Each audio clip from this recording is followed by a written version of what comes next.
How you doing, guys? This is Jason Gutierrez, PT here. Gonna talk today about scapular protraction or serratus anterior exercises and a couple of issues that I have with training those and how to be careful with it. So scapular protraction would be when the shoulder blade comes forward off the rib cage. So it'll actually move anterior, right? It'll protract forward. So a couple things. Number one, scapular protraction kind of increases stress on the labrum, which is the fibrocartilage lip that enhances the ball and socket joint of the shoulder. So you have to be careful that you have a good rotator cuff that's really providing a stability, stabilization as you perform the movement. And in my opinion, you also need to have good scapular retractor muscle so that that muscle can lengthen. Number one, you want to set your shoulder blades back, right? And you want to get that full lengthened position of the serratus with retraction of the shoulder blade. And you should have good strength to do retraction of the shoulder blade, right? This is a top 5 most important concept with pretty much every kind of fitness training there is as far as strength goes.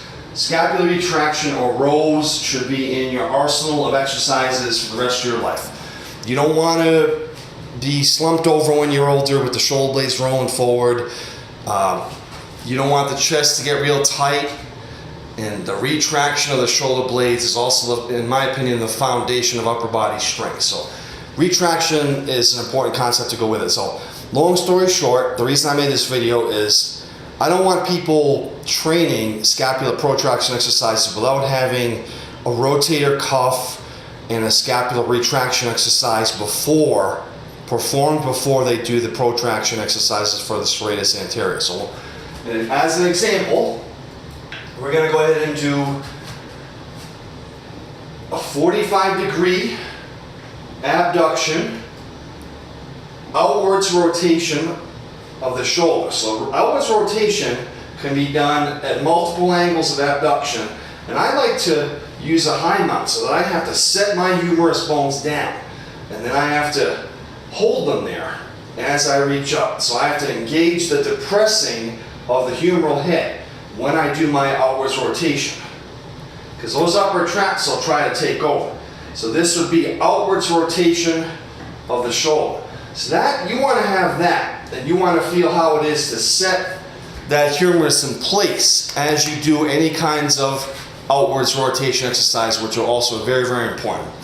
And that's what I just described there. So number 2, a scapular retraction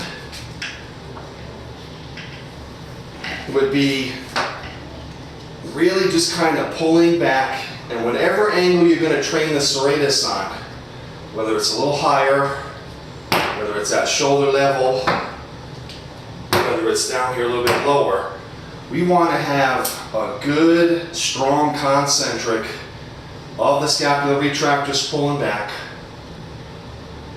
and set those shoulder blades into a nice alignment so that when you do the protraction, you're going to be engaged on the retractors, right, to protect you into the protraction movement, right? So protraction movements I do with this, I'm going to face the other way. And I'm going to keep my arm about 45 degrees of elevation, which is a nice angle to activate that serratus anterior.